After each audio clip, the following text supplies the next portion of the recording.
Merci pour votre intérêt, parce que justement aujourd'hui on va parler du Nigeria, ce qui n'arrive finalement que très peu. C'est un acteur qui est encore impensé, méconnu, mal connu, du moins dans les milieux d'études plutôt européens. Et pourtant, c'est tout de même un acteur qui est incontournable. Incontournable d'abord de par sa taille, c'est un pays gigantesque, une fédération qui se compose de 36 États. C'est aussi le pays le plus peuplé d'Afrique. Et ensuite, il est incontournable parce qu'il revêt d'une importance fondamentale à l'échelle politique régionale et aussi à l'échelle économique mondiale. D'abord, d'un point de vue politique, géopolitique, dans ses relations régionales et notamment avec le Sahel, ce sera ça aujourd'hui le sujet de cette rencontre, mais aussi, et je pense qu'il faut tout de même le mentionner, du point de vue économique, parce que c'est le premier producteur de pétrole du continent. Il y a d'ailleurs une chance sur 10 que votre plein d'essence vienne du delta du Niger. Donc le roi pétrole est un acteur absolument fondamental, même si il ne suffit pas du tout pour définir ce pays-là et pour comprendre en quoi c'est un acteur clé dans les relations régionales. Et j'en profite justement pour présenter votre livre, Marc-Antoine, parce que c'est là une idée phare de cet ouvrage-là, qui s'appelle Nigeria, la fabrique de la malédiction du pétrole dans le delta du Niger, qui a été publié cette année aux éditions de la Sorbonne, ainsi que votre ouvrage Géopolitique du Nigeria, que vous trouverez là aussi chez PUF.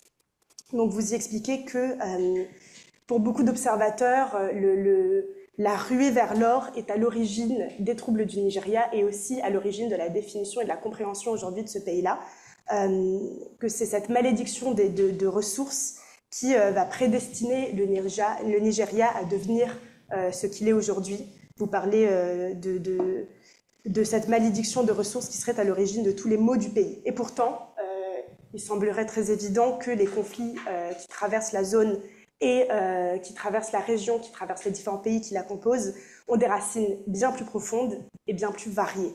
Ils ne se réduisent pas à une opposition entre acteurs domestiques. Vous parlez d'une opposition entre les gentils pêcheurs, les méchants soldats et les affreux capitalistes des multinationales de pétrole, qui est bien entendu erronée et assez réductrice, aussi puisqu'elle exclut la composition d'acteurs internationaux, d'acteurs régionaux. Et c'est là où le lien et les relations avec la bande sahélo-saharienne devient particulièrement saillante. Et donc dans ce livre-là, La géopolitique du Nigeria, vous allez exposer le résultat de décennies d'enquêtes personnelles que vous avez menées, de personnes que vous avez connues, de pays que vous avez visités. Et j'en profite pour vous présenter, pour ceux qui ne vous connaissent pas déjà, Marc-Antoine, vous êtes politologue, directeur de recherche à l'Institut de recherche pour le développement ou l'IRD. Vous avez également été rédacteur en chef de la revue Afrique contemporaine, chercheur associé à Chatham House, à Londres. Et vous avez une activité éditoriale qui est plutôt intense. Vous avez publié donc ces 2 ouvrages sur le Nigeria cette année-là, mais aussi en 2022 chez PUF aussi Un djihad sans foi ni loi, et en 2020 chez Lattès Une guerre perdue, la France au Sahel, pour ne citer que les 4 derniers ouvrages dans les 4 dernières années. Donc bienvenue Marc-Antoine, merci beaucoup pour votre temps.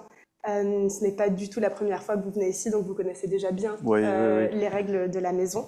Donc je vais vous laisser pendant les 3 quarts d'heure qui viennent présenter ce pays-là et ce pays-là au sein de la région sahélienne. Merci Nadia et merci à toutes et à tous d'être ici présents pour parler de ce pays qui est effectivement très peu connu en France, alors même que son poids devrait inciter à l'analyser de plus près. L'IREMO m'a aimablement convié pour parler du Nigeria, mais en relation avec les problématiques du Sahel. Donc je ne vais pas tout vous dire sur un pays de 200 millions d'habitants en une demi-heure, ça c'est clair. Je vais me limiter à cette question pour en profiter aussi évidemment pour faire l'article de mes 2 ouvrages là qui sont parus, l'un sur la géopolitique du Nigeria, qui est un peu une introduction générale sur le pays, et puis l'autre sur effectivement ce pays qui est le principal producteur de pétrole en Afrique, mais avec beaucoup de problèmes qui nécessitent, disons, une analyse un peu fine. Je vais d'abord justifier le fait que le Nigeria est incontournable lorsqu'on veut analyser le Sahel. Il y a au moins 4 bonnes raisons géographiques, politiques, militaires et économiques qui le justifient. Donc dans un premier temps, je vais un peu revenir sur cette question pour montrer le rôle du Nigeria au Sahel.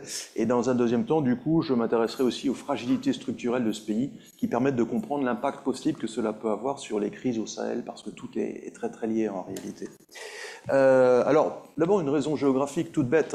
Je voudrais rappeler que le Nigeria fait partie intrinsèque de l'ensemble géopolitique du Sahel, parce que tout le nord du Nigeria est sahélien, si on reprend bien la définition du Sahel du point de vue de la pluviométrie, du climat soudanais, en sachant qu'il y a souvent en France un entendement du mot Sahel qui est extrêmement politique et restrictif, qui se concentre en fait sur 5 anciennes colonies françaises et prétendument francophones, qui formaient ce qu'on appelait le G5 Sahel, le groupe des 5, en lutte contre les groupes terroristes qualifiés de terroristes et djihadistes dans la région. Donc il s'agit de la Mauritanie, du Mali, du Burkina Faso, du Niger et du Tchad. Mais en réalité, le Sahel, c'est beaucoup plus étendu que ça. Donc attention aussi à cette représentation médiatique. En France, le mot Sahel résonne autour du Mali, finalement. Or, de par sa définition historique, géographique, vous savez que le Sahel signifie une rive, en l'occurrence en arabe, la rive sud du désert du Sahara. En fait, le Sahel, il va des îles du Cap-Vert, de l'archipel du Cap-Vert, jusqu'à l'Érythrée, jusqu'à la mer Rouge. Donc il y a un Sahel dont on ne parle jamais, c'est le Soudan, l'Éthiopie, et donc aussi le nord du Nigeria, qui est à dominante musulmane, et qui est un pays sahélien. D'ailleurs, le Nigeria, je vais en dire un mot aussi, fait partie de plusieurs organisations régionales qui, justement, rassemblent des pays sahéliens. Donc il y a déjà une raison géographique toute bête qui fait que, oui, le Nigeria est aussi inclus dans le Sahel. Une raison politique et militaire également, qui est que le Nigeria, avec le Togo, était le membre fondateur, leader de la CEDEAO, la Communauté économique des Afriques de l'Ouest, des États d'Afrique de l'Ouest, qui a été créée en 1975 et qui joue un rôle diplomatique très important relativement aux coups d'État qui se sont succédés au Mali, au Burkina Faso et au Niger, notamment en mettant en place des sanctions économiques et financières. Et le Nigeria est souvent leader en la matière au sein de la CEDEAO, ne serait-ce que par son poids, puisqu'en l'occurrence, c'est aussi le principal contributeur financier à la CEDEAO, qui a son siège à Abuja, la capitale fédérale du Nigeria. En sachant que le Nigeria entretient des relations parfois difficiles avec ses voisins sahéliens, notamment le Niger, avec qui il entretient une frontière directe, très poreuse, et où la question migratoire est vraiment lancinante. Il y a beaucoup de Nigériens qui vont trouver du travail au Nigeria et qui de temps en temps sont expulsés massivement, notamment au début des années 80, ce qui avait suscité pas mal de tensions, et je reviendrai sur les tensions plus récentes qui ont pu se déployer à l'occasion de ces coups d'État sahéliens. Des raisons militaires aussi. Le Nigeria fait partie d'une coalition autour de la cuvette du bassin du lac Tchad, qui réunit 2 pays du G5 Sahel, qui sont donc le Niger et le Tchad, avec également le Cameroun, puisque le nord du Cameroun est également sahélien, et donc le Nigeria. C'est une coalition qu'on appelle la MNJTF, la Multinational Task Force, Joint Task Force, qui combat essentiellement ce qu'on appelle la mouvance Boko Haram, qui s'est divisée en plusieurs factions. Alors on parle beaucoup de la faction qui s'est ralliée à l'État islamique et qui a pour nom l'ISWAP, Islamic State in West African Province, mais il y en a plein d'autres encore. Et donc ces 4 pays se sont réunis pour combattre ensemble. C'est en fait la MNJTF s'est réunie autour d'une institution qu'on appelle la CBLT, qui est la Commission du bassin du lac Tchad, qui était en fait la seule institution régionale qui permettait de franchir cette espèce de frontière diplomatique qui peut exister entre les pays de la CEDEAO, Afrique de l'Ouest, et les pays de la CEMAC, la Communauté économique et monétaire des pays d'Afrique centrale, qui là réunissent le Tchad et le Cameroun.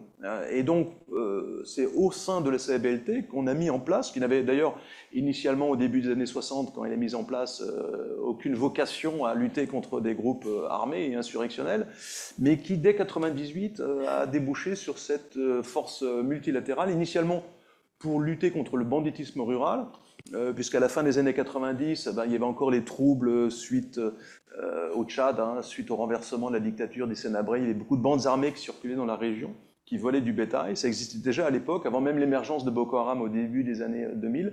Et donc les prémices de cette force multinationale conjointe se sont mises en place à la toute fin des années 90 pour lutter contre la piraterie. Alors, piraterie maritime au Sahel, ça peut sembler un petit peu bizarre. Là, on parle bien de la piraterie des Boudouma, c'est le nom des pêcheurs qui vivent à l'intérieur du lac Tchad, qui effectivement ont tendance un peu à rançonner les quelques voyageurs qui veulent encore s'aventurer, ou commerçants qui s'aventurent dans cette zone qui par ailleurs est quand même très riche sur le plan agricole. Je dirais que le Nigeria compte aussi parce qu'il y a beaucoup d'inquiétudes, de craintes, pas toujours justifiées en fait, sur le fait qu'il pourrait y avoir des jonctions entre la mouvance Boko Haram qui donc sévit autour du lac Tchad et qui est née finalement au Nigeria, mais tout de suite avec des ancrages forts au Niger et au Cameroun, des jonctions donc avec tous les groupes qualifiés de djihadistes qui opèrent depuis le Mali, ou bien ce qu'on appelle la région des trois frontières, donc Niger, Burkina et puis Mali, la région du Liptako-Gourma, avec essentiellement l'État islamique au Sahel, et puis donc AQMI, Al-Qaïda au Maghreb islamique, qui a pris un nouveau nom qui s'appelle le JNIM.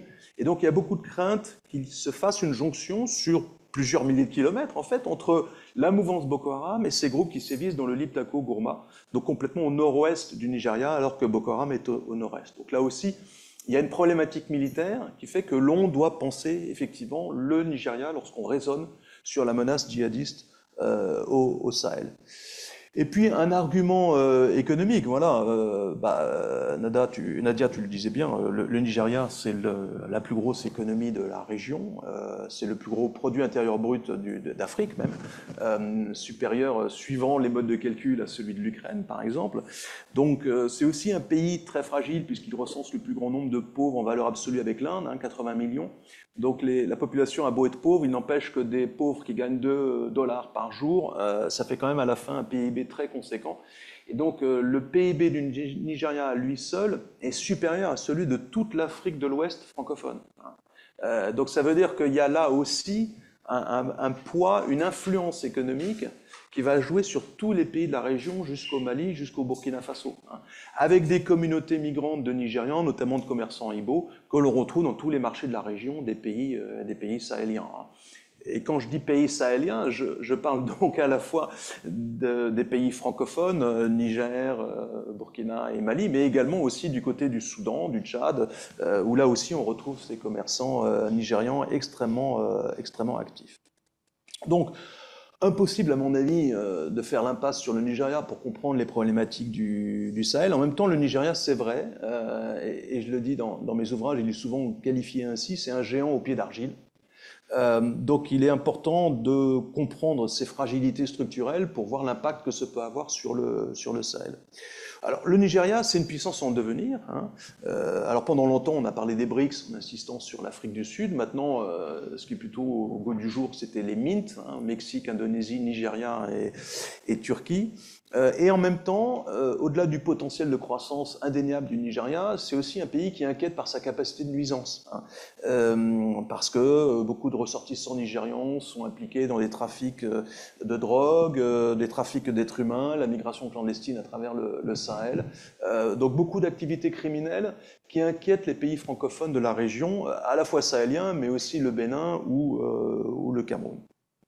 Donc, pour comprendre l'impact que peut avoir le Nigeria sur les crises sahéliennes, il faut voir un peu ses fragilités intrinsèques. Alors, on peut les étudier sous un angle politique, sous un angle militaire, sous un angle économique, avec notamment la question de la rente pétrolière, qui fait aussi que le Nigeria a normalement les moyens, normalement, je dis bien théoriquement, les moyens de sa puissance, y compris sur le plan militaire, pour intervenir éventuellement au Sahel. Et puis la question de l'intégrité territoriale du géant de l'Afrique, qui pose beaucoup de questions. Alors pour faire très très vite sur ces quatre aspects, le Nigeria, relativement aux coups d'État militaires qui se sont succédés dans les pays du Sahel à la française, donc Burkina, Mali et Niger, ceci sans parler de la Guinée-Conakry ou même du Soudan, parce qu'il n'y a pas que cette zone qui est touchée par le retour des militaires au pouvoir.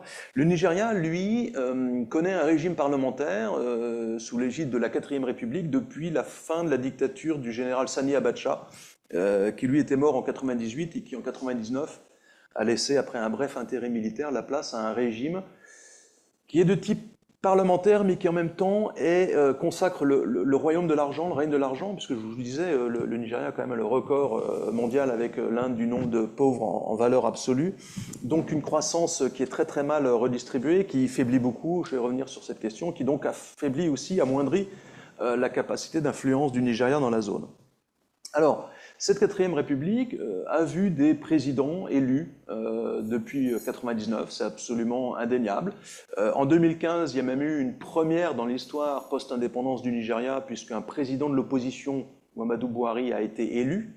C'est la première fois qu'on avait un changement de président et donc de parti au pouvoir autrement que par l'assassinat ou la révolution. Donc il y a eu quand même une amélioration, il faut bien le reconnaître. Et en même temps, les présidents en place sont extrêmement affaiblis, à la fois parce que c'est compliqué de gérer un pays aussi immense où l'État est extrêmement faible, hein, l'administration publique est extrêmement faible, il y a beaucoup de corruption, beaucoup de déperdition, et aussi parce que l'actuel président manque de légitimité.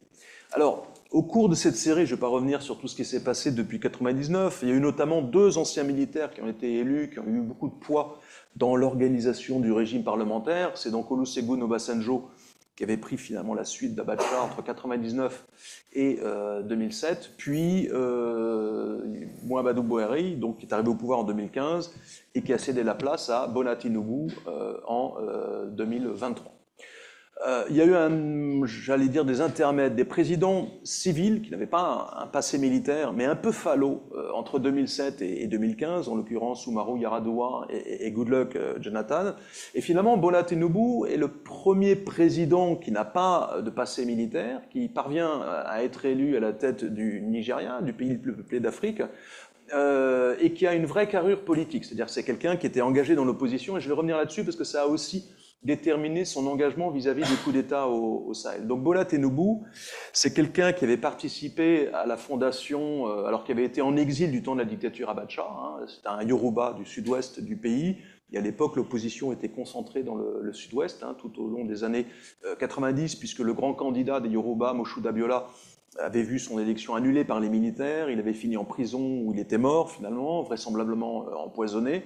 Et donc cette opposition politique, elle s'est constituée en exil, et donc on peut dire que Bola Tinubu, contrairement à l'intermède de Goodluck Jonathan ou d'Umaru Yar'Adua, est quelqu'un qui a une vraie carrure politique et qui a un vrai réseau national. Même s'il est Yoruba du sud-ouest, en sachant que voilà, les affiliations régionales jouent effectivement un rôle dans les élections, mais c'est quand même quelqu'un qui a une carrure. Voilà.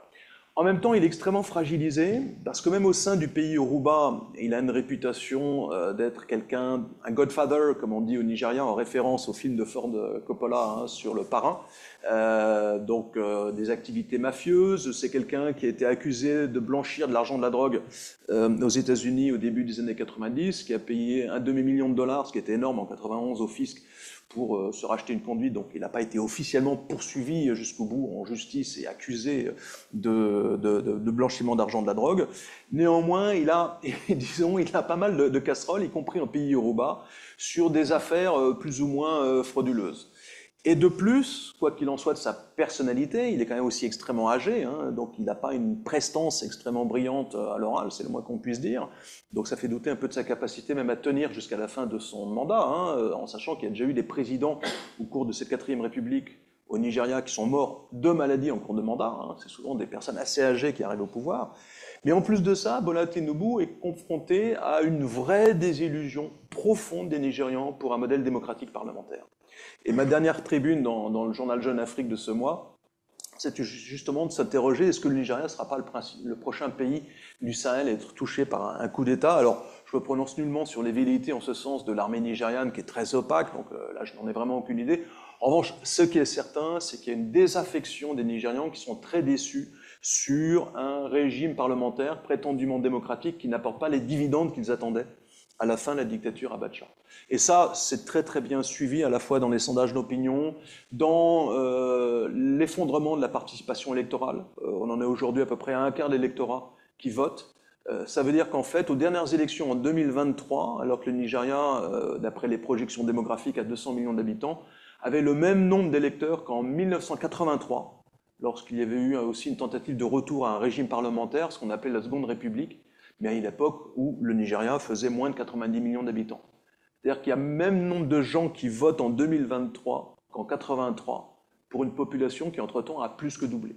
Et donc là, on voit vraiment un effritement de la base électorale avec des gens qui sont n'importe quel Nigérian que l'on convierait à ce plateau le dirait lui-même, une profonde désaffection pour une classe politique qui est vue comme mafieuse, qui n'a d'autre d'intérêt que de se servir dans les caisses de l'État et notamment dans la rente pétrolière pour s'enrichir, même si pour se faire élire, elle est obligée effectivement de redistribuer. Hein. La corruption est aussi un moyen de redistribuer les richesses du pays, mais elle a une vraie fragilité. Alors, cette fragilité, elle explique aussi comment Tinubu s'est positionné relativement au dernier coup d'État au Niger, qui était peut-être le plus inattendu, puisqu'au Niger, on avait un président, Mohamed Bazoum, qui certes avait été élu avec des accusations de fraude en 2021, élu à 60%, ce qui n'est pas non plus un score tunisien, hein, mais en tout cas quelqu'un qui effectivement arrivait à... Il y avait une impulsion au Niger qui laissait penser que le Niger allait s'en sortir relativement au Mali et au Burkina Faso. Et donc il y a eu ce coup d'État sur lequel je n'ai pas le temps de revenir en 2023. Et là, Tinubu au Nigeria était vraiment le leader au sein de la communauté économique des États d'Afrique de l'Ouest pour se prononcer, pour condamner ce coup d'État militaire au Niger, se prononcer pour la mise en place de sanctions économiques sévères, fermer la frontière avec toutes les incidences que ça peut avoir sur l'exportation de produits agricoles du Niger vers le Nigeria, qui est quand même le grand marché de la région, y compris aussi sur la circulation des produits pétroliers, puisque le Niger est en train de devenir aussi un producteur de pétrole, avec du pétrole qui est exploité par une compagnie chinoise, avec un pipeline qui passe plutôt vers le Bénin que vers le Nigeria. Et si Tinubu a même à un moment menacé de faire intervenir l'armée nigériane au Niger, là il est vraiment allé très très loin et on savait très bien que ça n'allait pas arranger les choses, donc ça n'a été suivi d'aucun effet, et Bola Tinubu s'est plutôt déconsidéré en annonçant une invasion militaire du Niger par l'armée du Nigeria, en sachant les limites de cette armée nigériane. Mais s'il l'a fait, d'abord, je pense qu'effectivement, il est profondément convaincu, voilà, de par sa propre trajectoire personnelle. Hein. Il était en exil politique du temps de la dictature Abacha, il était recherché, donc c'est quelqu'un qui clairement n'aime pas les militaires, ça me paraît très clair. C'est quelqu'un qui craint aussi sa propre force armée, hein, comme beaucoup de présidents élus ou non dans la région, et ça on peut pas comprendre cette difficulté à réformer les appareils de sécurité et en fait à renforcer les capacités de militaires qui à tout moment peuvent se mutiner, commettre un coup d'État. Donc je pense que là-dessus, Bola Tinubu était vraiment leader de la condamnation du coup d'État militaire au Niger, parce qu'il voulait aussi marquer l'exemple, et qu'il voulait également se positionner, se présenter comme étant le représentant du camp démocratique au sein de la CEDEAO, précisément pour légitimer son élection, parce qu'il faut bien le dire, quand il a été élu en 2023, il y a eu aussi beaucoup d'accusations de fraude. C'est pas un candidat qui suscitait l'enthousiasme ni de la part de la jeunesse nigériane, ni aussi dans les chancelleries occidentales, du fait de toutes ces casseroles qu'il a accumulées en tant que parrain de la ville, la plus grosse ville du sud, d'Afrique subsaharienne, en l'occurrence Lagos, puisqu'il était longtemps gouverneur de l'État de Lagos, et puis donc ce passé trouble où on l'a vu accusé de blanchir de l'argent de la drogue aux États-Unis. Bref, c'était pas vraiment un candidat parfait pour les chancelleries occidentales qui ne se sont guère mobilisées pour aller le féliciter pour sa victoire. Donc je pense, c'est mon interprétation personnelle, mais je pense que Tinubu a aussi été très actif dans la condamnation du coup d'État militaire au Niger, précisément pour se gagner une légitimité auprès de la communauté internationale. L'autre difficulté auquel est confronté Bola Tinubu, c'est l'effondrement de la rente pétrolière. Et ça, c'est pas lié, contrairement aux théories de la dépendance, où on vous dit, bah voilà, ces pays sont très dépendants des fluctuations des prix du baril. En fait, le Nigeria a réussi un miracle, c'est-à-dire qu'ils perdent l'argent, que les prix du baril soient à la hausse ou à la baisse. C'est extraordinaire. Et il s'est tiré une balle dans le pied. Alors, il y a plusieurs raisons, et c'est ce que j'explique plus en détail dans mon livre.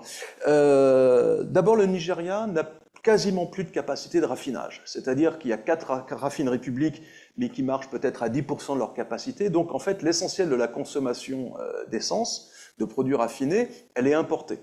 Et donc, quand les prix du baril sont à la hausse, le Nigeria perd beaucoup d'argent, il gagne plus d'argent effectivement sur les exportations de brut, qu'il n'est pas capable de raffiner, mais il rachète les produits raffinés au prix du marché international. Or, le différentiel entre le prix de vente à la pompe et le coût réel à l'international, il était pendant très très longtemps, jusqu'en 2023, jusqu'à l'arrivée au pouvoir en fait de Tinubu, compensé par la Compagnie nationale des pétroles, la NNPC, qui du coup n'avait plus du tout les moyens d'investir, et qui a été en fait, qui était traditionnellement la vache à lait du gouvernement qui puisait dans ses caisses pour financer ses campagnes électorales, présidentielles, et j'en passe, et des meilleures. Donc là, il y a un vrai problème. Alors effectivement, quand les prix du baril sont à la baisse, oui, la facture de l'importation de produits raffinés sera moindre pour le Nigeria, mais en revanche, le Nigeria gagnera moins d'argent avec les exportations de brut, qui en plus de ça ralentissent tendanciellement. On est aujourd'hui avec une production autour d'1,5 million, alors qu'il y a encore 15-20 ans, on était à 2,5 millions de barils. C'est-à-dire que le Nigeria n'arrive même plus à remplir les quotas fixés par l'OPEP. Et ça, pour diverses raisons, je ne vais pas pouvoir le résumer en 5 minutes, mais ça tient notamment au fait que pendant longtemps, il y a eu une loi de réforme de l'industrie pétrolière qui n'était pas votée, donc les investisseurs ne savaient pas à quelle sauce fiscale ils seraient mangés. Donc il n'y a pas eu d'investissement depuis 15-20 ans. De plus, il y a quand même un niveau de criminalité et de ce qu'on appelle de bunkering dans le delta du Niger qui fait que ça va un peu dissuader les investisseurs. C'est-à-dire qu'en fait, on est, en tout cas pour les zones de production onshore à terre, alors le bunkering, en fait, c'est un système qui consiste à voler, à aller piquer dans les oléoducs qui produisent du brut pour ensuite que ce pétrole volé soit revendu au marché noir à l'international. Il y a eu des tankers ukrainiens, libanais qui sont partis, dit-on, vers l'Afrique du Sud, vers la Côte d'Ivoire pour vendre en fait du pétrole illégalement récupéré au Nigeria, ou bien ce pétrole brut est raffiné localement, et j'en parle aussi dans mon livre, puisque ces raffineries locales polluent énormément, et j'ai eu l'occasion de les filmer pour France 5, on avait fait un film là-dessus, c'est absolument épouvantable. Et là, à ce moment-là, ce pétrole raffiné est revendu soit sur place, soit même aussi un petit peu dans les pays voisins, Cameroun et Bénin. Et donc il y a une ponction énorme de vol, tout simplement, de brut, qui parfois peut atteindre jusqu'à 90% de la population sur certains oléoducs. C'est absolument effrayant. Donc entre les fuites, la pollution, et ce que vous produisez, si vous produisez 100 barils de brut à la tête de puits, et qu'il n'y en a que 10 qui arrivent au terminal d'exportation à Bonny, disons que pour les producteurs de pétrole, c'est pas formidable comme rentabilité. Alors, il y a plus d'espoir aujourd'hui du côté du gaz. On estime que le Nigeria a un potentiel gazé absolument énorme et qui est très peu exploité. Il y a au moins 2/3, voire plus, des réserves qui ne sont pas du tout exploitées. En revanche, sur le pétrole, il y a eu des tentatives sur l'offshore, mais les incertitudes concernant le manque d'état de droit, de respect des contrats, un gouvernement très volatile qui, de temps en temps, change l'imposition des compagnies pétrolières, tout ceci a dissuadé les grandes compagnies, d'investir. Et en fait, on assiste plutôt aujourd'hui à un désengagement, mais massif. Shell, Total, Statoil s'en vont, Chevron, Mobil, vendent leurs assets qui sont sur l'onshore, mais c'est pas rien, ces puits-là, c'est des puits, des gisements absolument considérables qui se vendent à des milliards de dollars. Et c'est des petites compagnies pétrolières nigérianes qui le rachètent. Alors on peut se dire que ça peut être très bien en termes de transfert vers des capacités locales, mais souvent, en fait, elles n'ont pas la capacité à produire. Et donc, elles vont, en fait, sous-traiter auprès d'autres types d'opérateurs, et elles sont encore moins regardantes. Là, on a des études très précises à ce sujet pour ce qui est de la pollution, et elles ne sont pas plus capables que les multinationales de combattre le bunkering. Donc là, on est dans une situation très difficile pour le Nigeria, qui pose des questions sur la capacité de ce pays à financer ses ambitions diplomatiques et militaires à l'extérieur, à partir d'une rente qui va plutôt tendanciellement en déclinant. Avec d'autres problèmes qui tiennent aussi à la capacité de l'appareil militaire. Là, il y a deux maîtres mots qu'il importe de connaître, mais qui valent aussi pour d'autres armées nationales dans la région, c'est la corruption et l'impunité. Alors la corruption, ça veut dire très concrètement, et on le voit bien dans le cas de la MNJTF, qui a été mise en place autour de la cuvette du lac Tchad pour combattre Boko Haram, ça veut dire que les soldats ne sont pas ou peu payés, puisqu'entre-temps, les salaires ont été raflés. Il y a beaucoup de soldats fantômes, comme au Mali, qui existent que sur le papier, puisque les officiers vont récupérer du coup les salaires. Donc en fait, la capacité de projection affichée par la marine nigériane est fausse, elle n'a pas cette capacité-là. Ça veut dire aussi que les contrats d'armement ne sont pas réalisés, ne sont pas satisfaits, puisque entre-temps l'argent a été détourné. Donc en fait, on a effectivement un appareil militaire qui est vermoulu, qui plus est par un sentiment d'impunité qui a... il y a une étude là qui va paraître sur la Carnegie à ce sujet, c'est que en fait, Depuis 99, depuis la fin de la dictature militaire, il y a une sorte de modus vivendi entre le pouvoir élu et l'armée, qui est que le pouvoir élu augmente les budgets de défense, et ça, pour ça, la lutte contre le terrorisme a été une rente absolument fantastique, hein, puisqu'il y a eu 2 milliards de dollars qui ont été investis dans la lutte contre le terrorisme depuis l'élection de Goodluck Jonathan en 2011. C'est des sommes absolument considérables, protégées par le secret défense, donc on ne sait pas du tout comment c'est investi. Donc ça, c'est aussi, ça nourrit toute la corruption, toute la gangrène au sein de l'armée nigériane. Et le deal, en fait, c'est que, voilà, les pouvoirs élus ne sont pas regardants sur la façon dont les militaires utilisent leur argent, en échange de quoi ils attendent à ce que les militaires ne les renversent pas par le biais d'un énième coup d'État. Et donc tout ceci a renforcé aussi un sentiment d'impunité qui est contre-productif dans la lutte contre les groupes djihadistes de la zone, puisque du coup on peut tuer impunément des civils sans être jamais sanctionné pour ce faire, et qu'à chaque fois qu'on tue des civils, on crée 2 djihadistes. C'est-à-dire que ça crée, j'ai moi-même interviewé des membres de Boko Haram en prison ou ailleurs, qui effectivement ont rejoint le groupe pas du tout parce qu'ils étaient attirés par une quelconque idéologie islamiste ou salafiste, mais bien pour venger la sœur qui avait été violée par un soldat, le frère qui n'était pas du tout un combattant, qui avait été exécuté ou torturé en prison à mort, suspecté d'appartenir à Boko Haram alors que ce n'était pas le cas. Et donc à chaque fois, ça crée un souci de revanche qui effectivement nourrit le conflit. Cette impunité est un vrai problème, en sachant que du coup, l'armée dispose de marge de manœuvre sans aucun contrôle du pouvoir civil. Et ça, c'est très important aussi pour comprendre la capacité ou non du Nigérien à intervenir dans la zone. Alors peut-être un dernier point avant d'ouvrir la discussion, c'est sur la question de l'intégrité territoriale. Alors là-dessus, je serais un peu plus positif. C'est-à-dire qu'il y a une vision qui est de dire, de toute façon, le géant anglophone de l'Afrique, il a été fait de briques et de broc. Le mot Nigeria viendrait du mot Niger Area, qui était un amalgame, en fait, de différents protectorats britanniques, la région nord, Lagos, la région est, qui allait faire sécession avec la guerre du Biafra entre 67 et 70. Donc l'idée qu'en fait, cet ensemble est complètement artificiel et n'est pas tenable. Et ce qui est assez amusant d'ailleurs, c'est que cette idée que le Nigeria ait promis une implosion avait réussi à réunir ensemble le colonel Kadhafi et l'armée américaine qui, à peu près à la même époque, au début des années 2000, disait que le Nigeria était promis à l'implosion. Et les Américains, avec leur transparence habituelle, c'était une étude de l'Air Force, je ne sais plus quelle base du Texas, elle est encore en ligne, qui prédisait que le Nigeria allait imploser d'ici 2025. Alors moi, je suis prêt à prendre les paris. Moi, je vous promets que le Nigeria ne va pas imploser d'ici 2025, et j'ai pour ça 3 très bonnes raisons.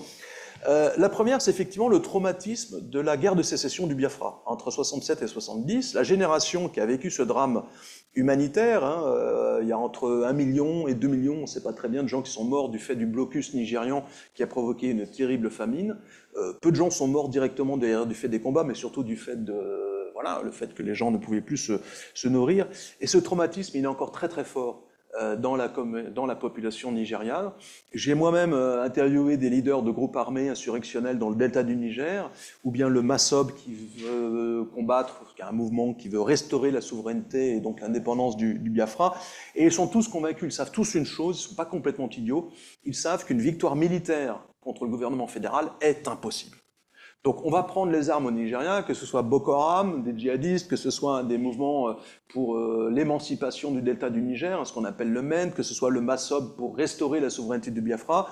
On prend les armes pour avoir un outil de négociation politique, mais on sait très bien qu'une victoire militaire est absolument impossible, puisque à l'époque, l'ensemble du peuple Igbo était convaincu d'être victime d'une tentative de génocide, donc il y avait une vraie résistance populaire. Et même avec l'ensemble de la population de la région Est, en tout cas essentiellement de l'Interland Igbo, se défendant contre l'armée nigériane, les Igbo n'ont pas réussi à accéder à l'indépendance. Donc aujourd'hui, cette mémoire-là, elle est garante en quelque sorte du fait qu'il y a plein de conflits périphériques, et je n'ai pas le temps de revenir là-dessus, parce que ce sont des violences tournantes.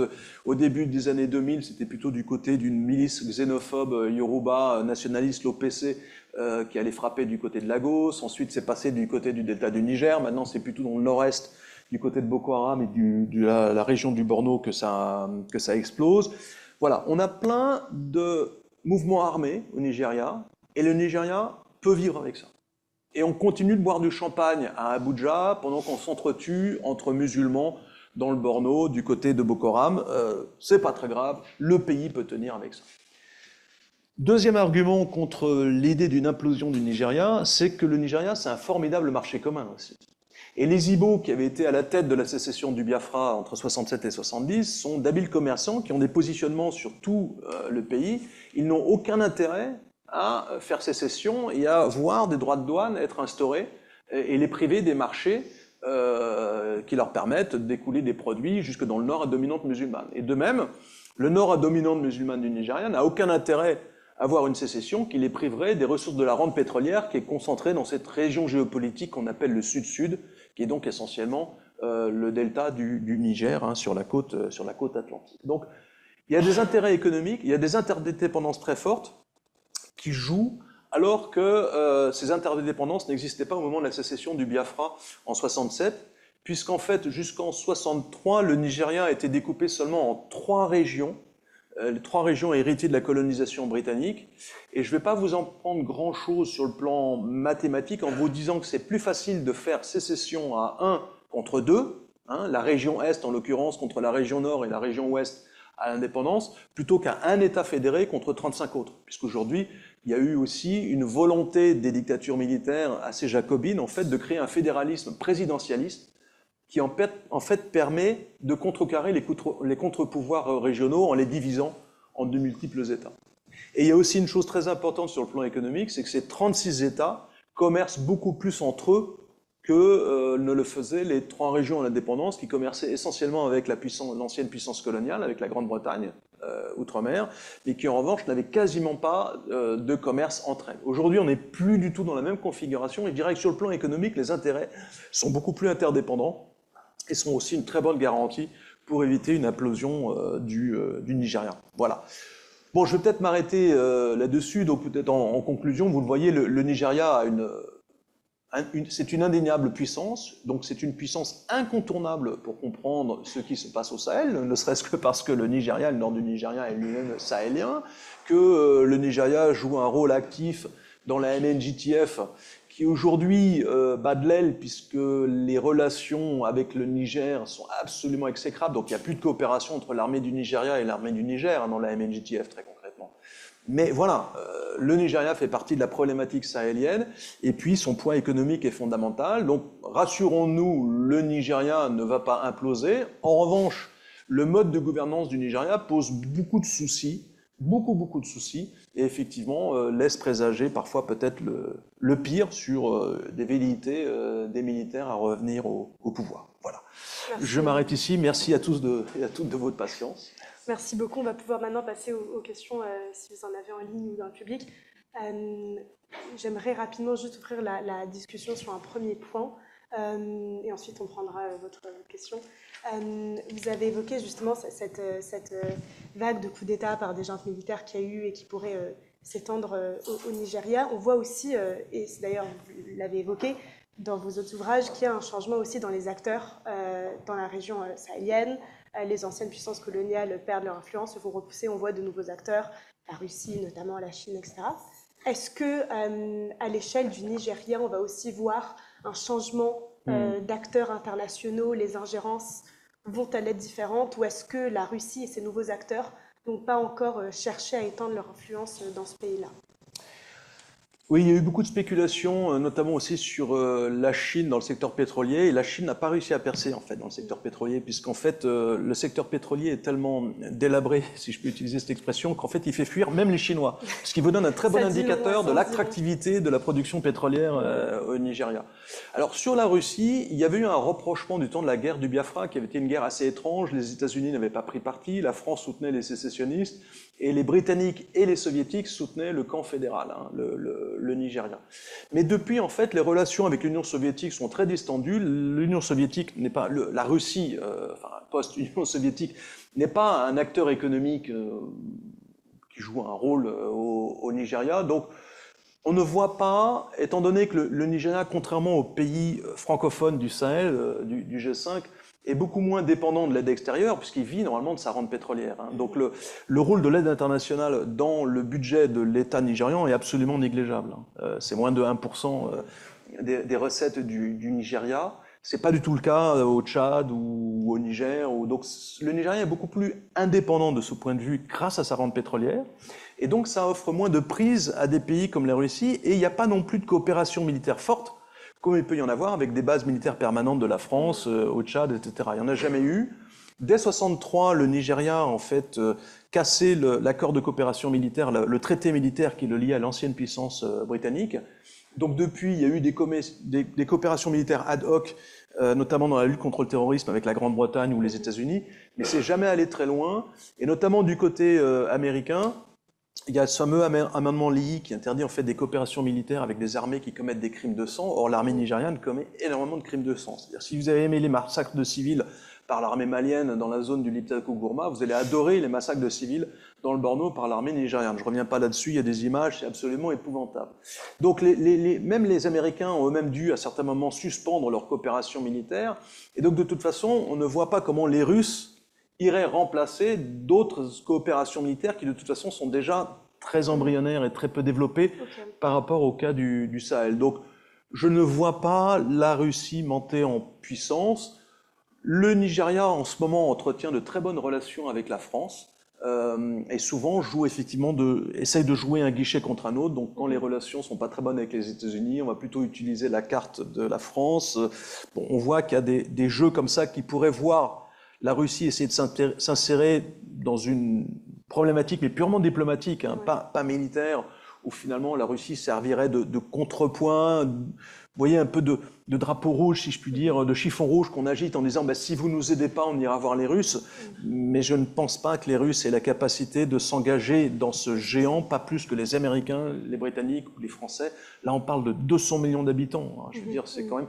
Et les Nigérians eux-mêmes sont très nationalistes, très souverainistes, et donc n'ouvrent pas beaucoup de brèches pour l'arrivée de soutien militaire extérieur. Souvent, ils disent apportez-nous l'argent et on se débrouillera, mais on ne veut pas de vos troupes au sol. Et ça, c'est quand même une grosse différence par rapport aux pays sahéliens francophones. Ok, ouais, c'est une bonne distinction à faire. Si vous avez des questions dans la salle, c'est votre moment. Qu'est-ce qui empêche de construire des raffineries en Nigeria? La corruption. Donc l'argent... Détaillé, parce que la corruption, c'est un mot... non, mais c'est... Concrètement, est-ce qu'il y a eu des projets? Il y a 4 raffineries publiques qui existent. Il y en a 2 à Port Harcourt, une à Wari et une à Kaduna dans le nord. Ces raffineries ne satisfont pas la consommation locale, elles tournent peut-être à 10-20% de leur capacité. Pourquoi? Corruption, donc détournement des fonds prévus pour la maintenance. Et si vous n'entretenez pas une raffinerie, d'autant qu'elles ont toutes été... elles sont toutes publiques. Hein. Il y en avait une qui était privée, qui appartenait à Shell à Port Harcourt, qui avait démarré en 1965, qui a été nationalisée au sortir de la guerre du Biafra. Et donc c'est de l'argent public qui est investi, et cet argent public n'est pas au rendez-vous lorsqu'il s'agit d'entretenir la capacité de ces raffineries. Donc et vous avez même du pillage du pétrole raffinerie du pétrole produit par ces raffineries. Il y a un seigneur de guerre autour de la région de Port Harcourt, à Okreka, qui est une petite localité autour de Port Harcourt, qui avait directement construit, quand je vous parle du bunkering, il vaut aussi pour les produits raffinés. Et donc lui avait construit en fait un pipeline privé qui allait directement puiser dans la raffinerie publique de Port Harcourt et qui débouchait chez lui avec un tuyau qui permettait d'alimenter le marché noir. Donc il y a vraiment des gros problèmes. Alors, il y a un entrepreneur dont vous avez peut-être entendu parler, parce que c'est censé être l'homme le plus riche d'Afrique, c'est Dangote. Et Dangote a construit une raffinerie privée, un complexe pétrochimique énorme qui a commencé à produire des engrais, mais toujours pas de pétrole raffinerie, dans lequel on place beaucoup d'espoir, sauf que le modèle économique n'est pas encore très précis. C'est-à-dire que dans la production pétrolière du Nigeria, il y a 400 000 barils qui reviennent normalement à la NNPC, la Compagnie nationale des pétroles, puisque l'État est majoritaire dans toutes les joint ventures. Hein. Il faut bien comprendre ça, c'est que depuis la nationalisation des années 70, on peut nous parler de Shell, de Total, de ce que vous voudrez, mais ils sont minoritaires. Donc c'est toujours l'État qui joue le rôle actif, même s'il n'est pas directement opérateur, parce qu'il n'a pas la capacité de se faire. Donc c'est la NNPC qui est censée être en voie de privatisation, mais pour l'instant le projet n'a pas encore abouti. Et la question, c'était de voir dans quelle mesure la raffinerie de Dangote irait s'approvisionner en brut sur le marché international, en payant au prix fort, ou serait alimentée à prix cassé par la NNPC. Les coûts du projet ont complètement explosé, ont été multipliés par 5, voire plus, et du coup l'État a dû investir à l'intérieur de cette raffinerie privée, ce qui déjà grève la marge de manœuvre d'un investisseur privé pour gérer le mode de production, pour éviter qu'on ne se retrouve dans les difficultés qu'on a dans les raffineries publiques. Donc tout ce qu'on peut dire, c'est que cette raffinerie, dont on nous avait déjà annoncé l'inauguration il y a 4 ans, elle n'est toujours pas productrice, donc on a du mal à voir dans quelle mesure elle va, entre guillemets, sauver le Nigeria de ces maux, pour ce qui est au moins de la satisfaction, enfin de l'alimentation du marché de consommation locale de produits raffinés, puisque le modèle économique encore n'est pas encore très très clair. Si Dangote se ravitaille sur le marché international, les Nigérians paieront l'essence à la pompe au prix du marché, c'est tout. Si en revanche il y a effectivement un avantage avec du brut fourni à prix cassé par la NNPC, ça peut être positif sur le prix à la pompe, mais le problème c'est que ça donne en fait un levier d'influence au gouvernement qui du coup risque aussi de se servir à l'intérieur des revenus de cette raffinerie pour financer ses propres besoins électoraux, ce qui a été le cas des autres raffineries ou de la NNPC en général. Si la NNPC n'arrive pas à financer la raffinerie publique, c'est que les gouvernements, qu'ils soient militaires ou civils, dans l'histoire du Nigeria, ont tous été puisés dans les réserves de trésorerie de cette entreprise pour financer leur propre campagne électorale ou satisfaire leur réseau de corruption à l'échelle du pays. Donc là-dessus, on est vraiment sur un cercle qui n'est pas encore complètement vicieux, qui n'est pas encore complètement résolu. Reste à voir ce que va devenir cette fameuse raffinerie de Dangote, qui n'est plus complètement privée, en fait. C'est ça le point important. Bonjour. Est-ce que vous pourriez revenir sur un point que vous aviez brièvement évoqué au début, sur les craintes de rapprochement entre Boko Haram et les groupes djihadistes du Sahel francophone, AQMI et consorts? Premièrement, est-ce qu'il y a effectivement rapprochement ou tentative de rapprochement?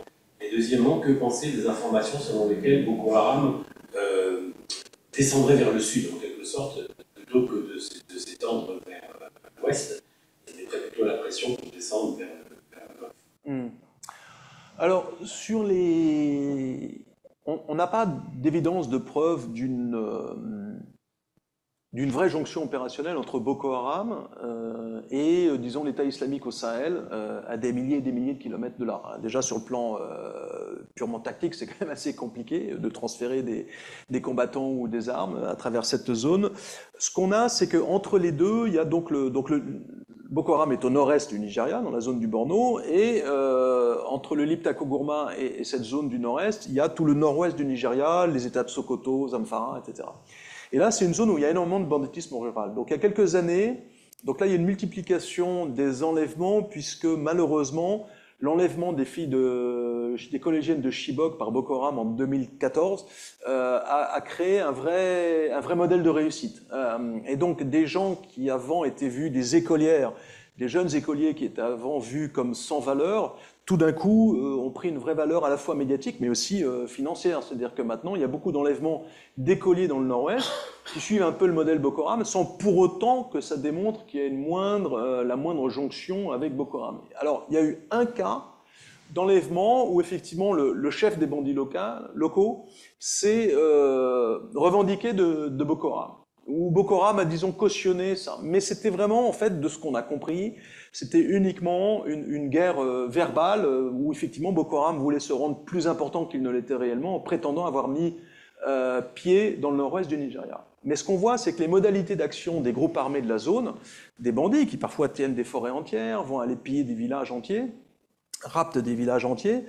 Il y a une industrie du kidnapping qui s'est beaucoup développée dans la région, mais qui existait déjà en fait depuis très longtemps. Mais ce qu'on voit, c'est qu'en fait les modalités de redistribution du butin ne sont pas du tout les mêmes que dans un groupe djihadiste où là on obéit à la loi coranique du Quin avec un partage avec un cinquième qui revient à l'émir, et puis un mode de partage entre combattants qui est vraiment déjà beaucoup plus régulé que dans les groupes de banditisme qui ne veulent pas justement se plier aux règles de groupes djihadistes. Donc là, il y a un frein assez fort qui a été étudié d'assez près, qui fait que de toute façon, les modalités d'action et les modalités de redistribution des butins font que la perspective d'une alliance stratégique entre Boko Haram et ses groupes armés, qui ensuite emmènerait vers l'État islamique, elle est très peu probable. Il y a eu aussi un cas où un groupe de l'État islamique au Sahel, enfin ce qui est devenu depuis l'État islamique au Sahel, parce que pendant un moment, ISWAP prétendait aussi couvrir la province du Liptako-Gourma, avant que l'État islamique au Sahel ne fasse scission, une scission validée par État islamique central, si jamais ça existe.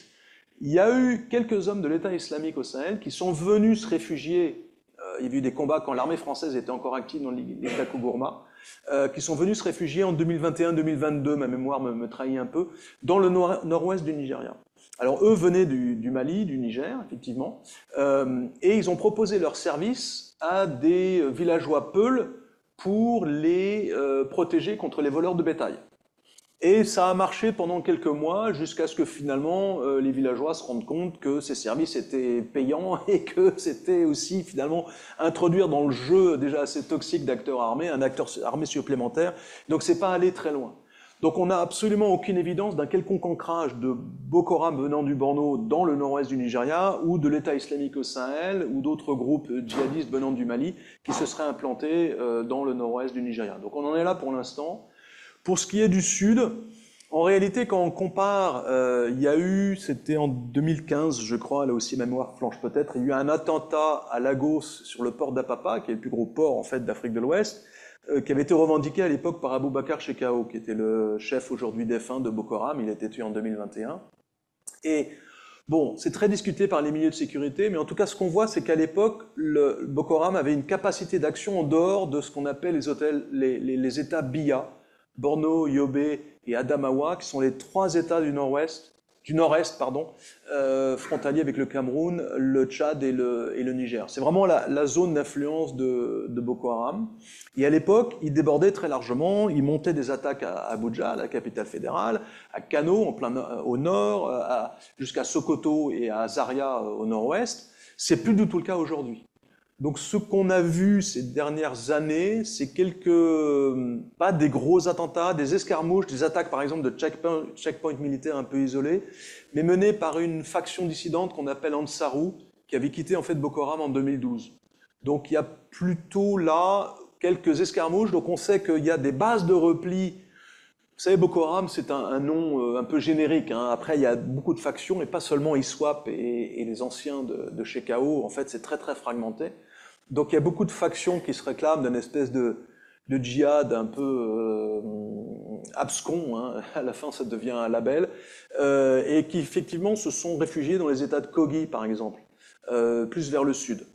Et du coup, le fait qu'ils s'y réfugient pour échapper au combat fait qu'ils n'ont pas tellement intérêt à se manifester dans la zone. Donc il y a eu quelques cas d'attaques contre des checkpoints militaires, mais vraiment de très petite envergure, notamment comparé aux gros attentats qu'avait mené Boko Haram avant 2015.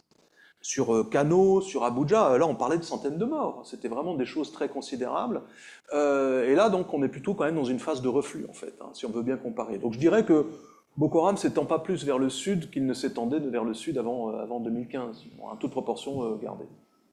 Est-ce que ce recul de Boko Haram est dû aux actions de la MNJTF qui donc poursuivent l'appel, et est-ce que le fait que cette organisation de l'appel, est-ce qu'on peut penser à un retour au premier plan des actions de Boko Haram qui est reconnu par la MNJTF? C'est pas quelque chose qui est envisageable? Alors, ce qui est intéressant, c'est que la fragmentation des armées nationales et leur incapacité à se coordonner, à coopérer dans la région, elle vaut aussi pour les groupes djihadistes. Et ça vaut aussi pour le Mali. Ce qui sauve aujourd'hui le Mali, c'est les batailles internes au sein de l'État islamique, les batailles entre l'État islamique et le JNIM, enfin Al-Qaïda au Maghreb islamique, etc. Et en fait, c'est ces fragmentations-là qui expliquent des relatifs succès militaires qui ne sont pas dus aux armées nationales, pas plus à la MNJTF qu'à l'armée au Fama du côté malien, mais qui sont dus en fait aux fragmentations à l'intérieur de ces groupes. Par exemple, nous on a une base de données qui s'appelle Narjaya Watch, qui est en ligne, et depuis un an, on s'aperçoit que la plupart des membres de la mouvance Boko Haram, j'emploie ce mot faute de mieux, en fait sont tués par des factions internes, par des factions dissidentes au sein du groupe.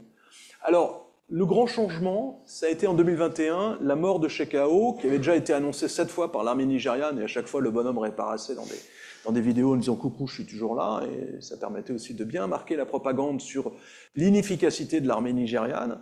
Là, le boulot a été fait en fait par l'État islamique. C'est l'État islamique qui... Alors là, il y a 2 versions qui circulent, et c'est difficile de savoir laquelle est la bonne. La version de l'État islamique qui discrédite Aboubacar Shekau en disant qu'il était encerclé et que donc il s'est suicidé avec une ceinture de bombe qu'il a actionnée, et l'autre version qui est de dire qu'il est tout simplement mort au combat. Quoi qu'il en soit, autant sur toutes les précédentes annonces par l'armée nigériane de la mort de Shekau, elles n'ont jamais pu être vérifiées et il y avait les plus grands doutes, autant là il y a un accord, vraiment il y a un vrai consensus de la part des locaux qui en fait sont ceux qui savent le bien pour dire oui, effectivement Shekau il est bien mort cette fois-ci.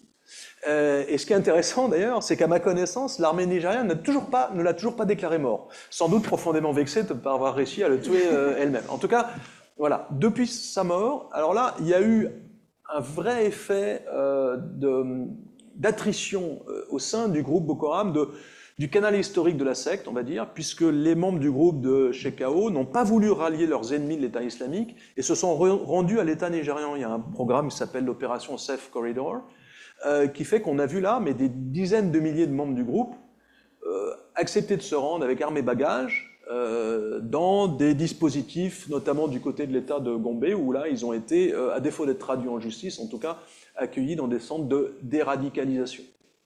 Si tant est qu'on sache ce que signifie vraiment la déradicalisation, mais ça, c'est un autre sujet.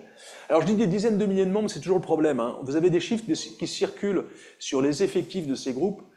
Il faut bien distinguer ce qui relève des combattants qui sont capables de tenir une arme, de tirer avec, et puis les femmes, les enfants, parce que c'est pas un groupe terroriste au sens bande à Bader avec une cellule de 10 personnes. Non, là on parle quand même d'effectifs assez massifs, donc c'est des gens, y compris des femmes qui avaient été kidnappées par le groupe, qui ont été engrossés par les combattants, qui du coup ont des enfants de Boko Haram, qui sont considérés comme Boko Haram, même si c'est pas de leur fait, ou des gens qui ont été kidnappés par le groupe, des jeunes, et qui ensuite ont dû combattre pour lui, etc.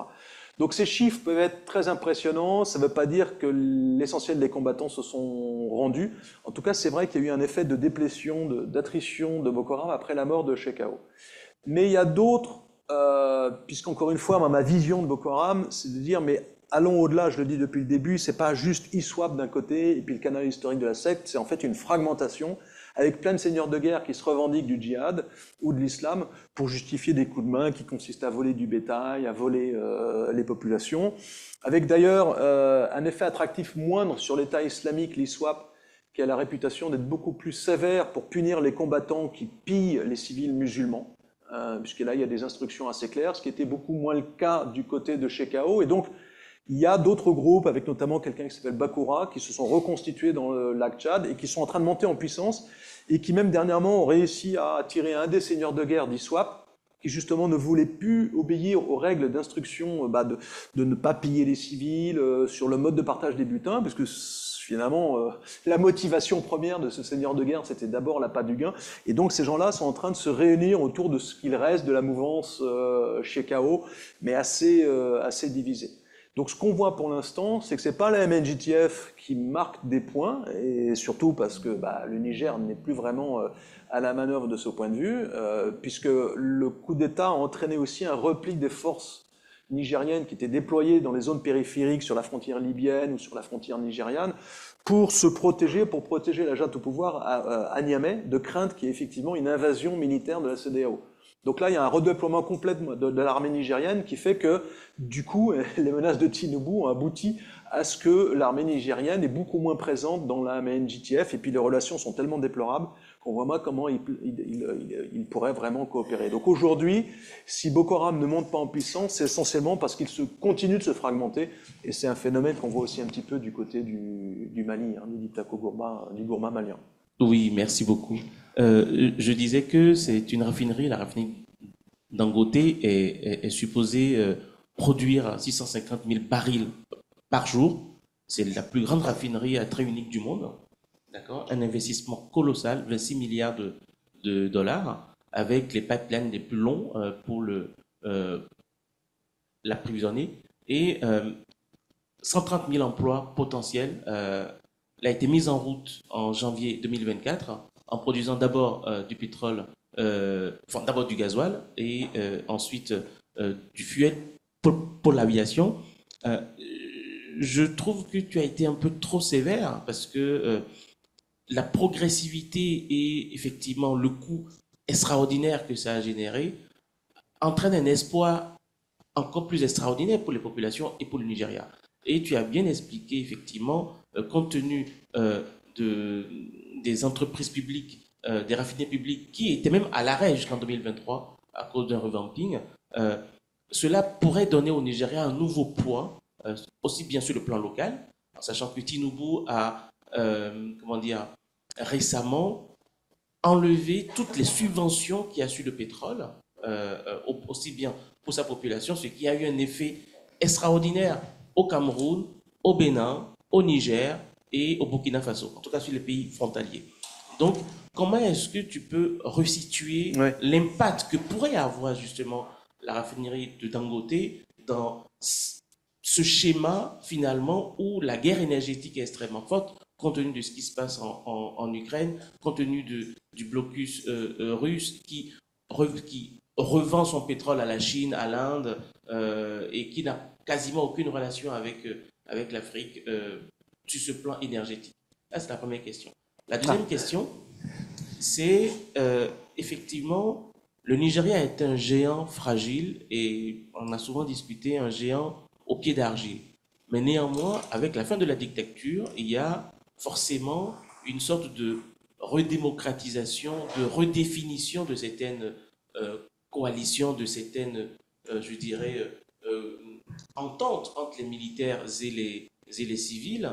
Je ne sais pas si tu as la même lecture que moi en disant que, bien sûr que Tinubu a été traité de grand voyou par les Américains, qu'il a été traité de tous les noms, c'est peut-être vrai, sans doute. Mais est-ce que son action aujourd'hui à la tête du Nigeria dans le dossier du Sahel, dans la revendication de la démocratie comme valeur au niveau de la CEDEAO, puisqu'en même temps le président de la CEDEAO, est-ce que cette action de leadership, même un peu freinée par toutes les contraintes avec le Niger, est-ce que tu ne penses pas que dans un avenir proche, ça peut être une dynamique positive pour amener les gens à changer de mindset et aussi les puissances à pouvoir justement lui accorder plus de crédit et à aider ce géant de l'Afrique à être une grande locomotive pour tout le Sahel.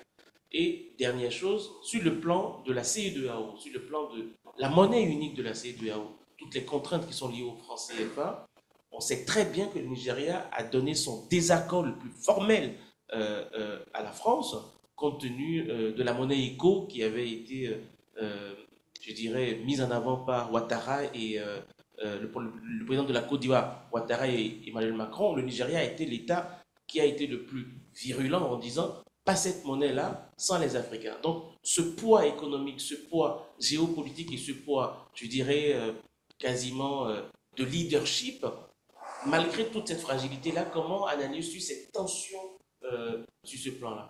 Merci beaucoup. Je vais peut-être d'abord dire très vite un mot sur le troisième point, c'est que pour avoir un leadership, encore faut-il être érigé en modèle. Et je ne suis pas convaincu du tout que le Nigeria soit vu comme un modèle par les Camerounais. Il y a eu une guerre frontalière pendant longtemps autour de la péninsule de Bakassé, même si ça va mieux maintenant, ou pour les Béninois, ou pour les qui ont peur du Nigeria généralement, ou pour les Nigériens. Donc je pense qu'il y a un leadership, c'est-à-dire c'est une voix qu'on entend parce qu'il y a un poids économique et démographique absolument indéniable. Donc on écoute le Nigeria. De là à le suivre, je suis plus circonspect. Donc je ferai une nuance entre la capacité de leadership et la capacité à s'ériger en modèle ou en contre-modèle, parce qu'en réalité, très souvent, le Nigérien est plutôt vu comme un contre-modèle, avec beaucoup de tensions séparatistes, beaucoup de corruption, à des niveaux qui ne sont pas atteints dans les pays voisins, parce que les pays voisins sont beaucoup plus pauvres, en fait. Donc ceci explique aussi cela, certes, mais voilà, il n'y a pas un modèle nigérian de ce point de vue. Alors, sur la raffinerie de Dangote, donc il annonce 650 000 barils, mais il ne les produit pas pour l'instant. Donc il y a une mise en production très lente. Si on arrive à une production à 10% des capacités, Et on entend plein de choses à ce sujet, qu'en fait la raffinerie a été conçue, en fait elle ne peut pas produire 650 000. On entend ça. Je ne sais pas si c'est exact, ce sont des techniciens, moi je ne suis pas du tout un technicien des raffineries, mais sinon on risque de retomber dans le modèle de la raffinerie publique qui produit bien en deçà de sa capacité de production et qui donc ne satisfait même pas le marché national, à défaut même de satisfaire la demande régionale, puisque c'est pas, à ma connaissance en tout cas, une raffinerie qui, contrairement au modèle indien, viserait à exporter à l'international. C'est vraiment de produire pour le marché national d'abord et régional ensuite. Donc sur la question des subventions, ce que je disais sur la raffinerie, le gros problème pour moi, c'est le modèle économique. Dans quelle mesure cette raffinerie peut-elle être compétitive si elle vend au prix du marché ? Donc effectivement, Tinubu a marqué très fort, ça faisait 20 ans que donc la 4ème République démarre en 99 et tous les présidents qui se sont succédés au pouvoir ont dit qu'ils allaient arrêter les subventions parce que ça saignait, ça grevait terriblement le budget public. Et dès qu'il a été élu, et il valait mieux le faire tout de suite, effectivement, Tinubu a mis fin à ces subventions. Alors ça a été terrible pour les consommateurs nigérians, parce que quand vous avez le prix de l'essence à la pompe qui est multiplié par 6 quasiment du jour au lendemain, c'est pas simplement votre voiture qui va ne plus fonctionner, parce que vous n'aurez plus les moyens de faire le plein, mais c'est aussi tout le ravitaillement du pays en biens de première nécessité, puisque du coup ça a un impact direct sur les transports en commun, sur le ravitaillement des marchés, l'écoulement des produits agricoles qui ravitaillent les grandes villes. Donc il y a aujourd'hui une inflation terrible au Nigeria. Moi je ne comprends pas, mais on a eu plein d'études là-dessus d'économistes qui montrent que c'est pas forcément dans les crises économiques les plus graves qu'on assiste à des rébellions. Mais je dois dire que la résilience de la population nigériane face à cette inflation, elle est quand même assez extraordinaire. On aurait pu s'attendre à des mouvements de protestation beaucoup plus forts. Il y a eu quelques grèves syndicales, mais enfin pas grand-chose par rapport à l'impact que ce peut avoir sur les professeurs d'université que je connais, qui ont vu leur salaire chuter à la fois parce que le taux de change du Nigeria s'est cassé la figure, parce que les salaires sont très difficilement payés, etc., etc., j'en passe et des meilleurs. Donc en fait, ce qu'on dit sur les subventions, c'est que oui, Tinubu les a stoppées, les a supprimées officiellement. En revanche, ce qu'on a vu, c'est que donc très vite, ça a monté, on est passé d'une centaine de naira à plus de 600, 650 par là, naira pour un litre. Depuis, ça s'est stabilisé.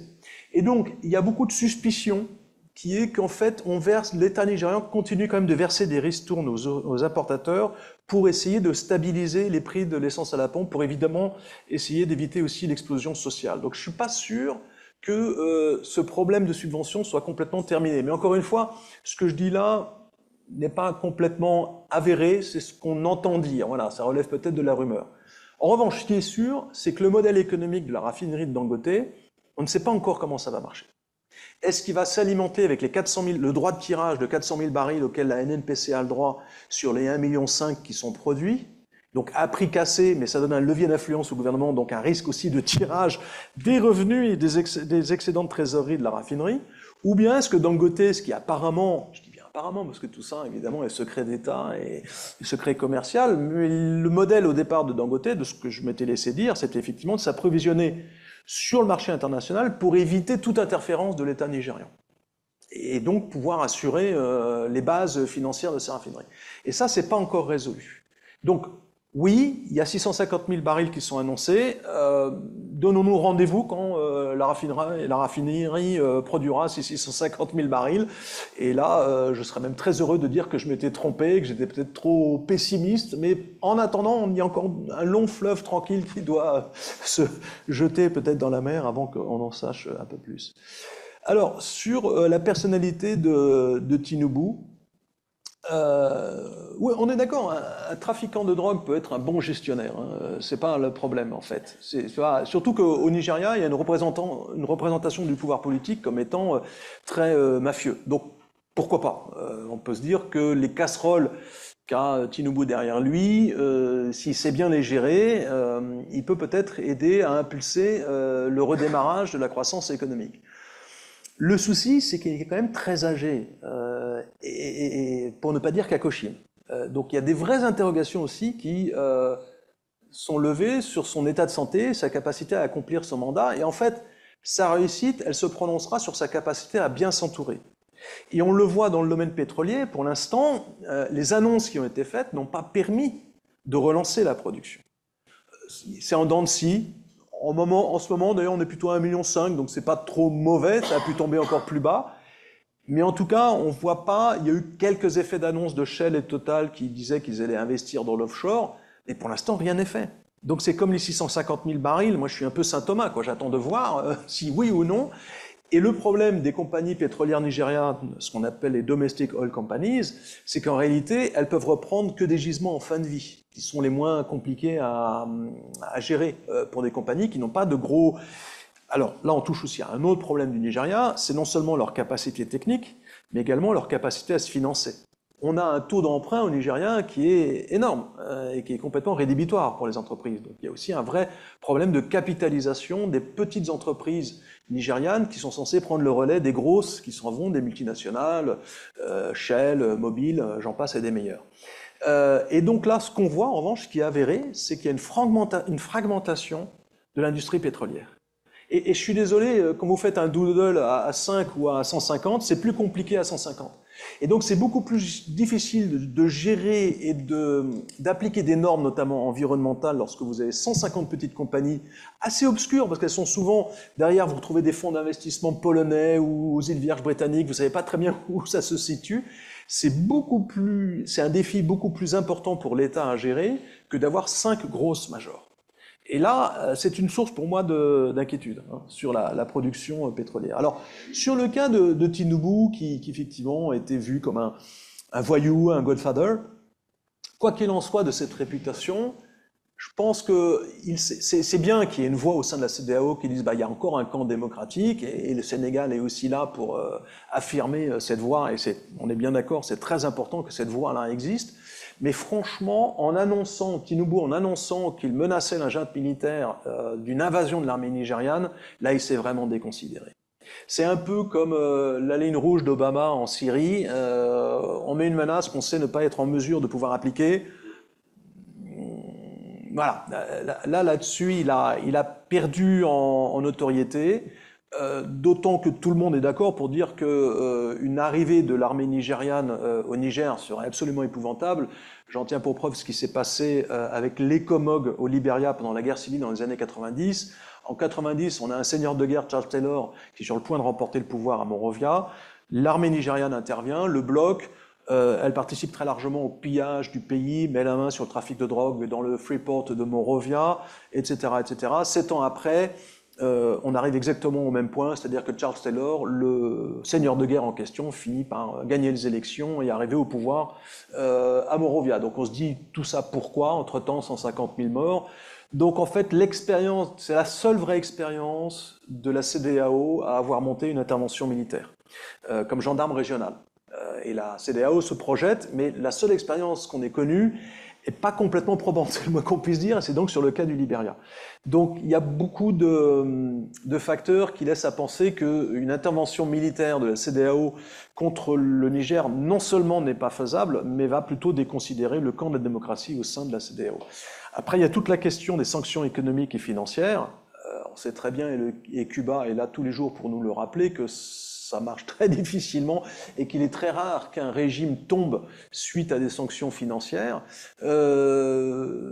Généralement, ça va plutôt ressouder la population autour du gouvernement en place.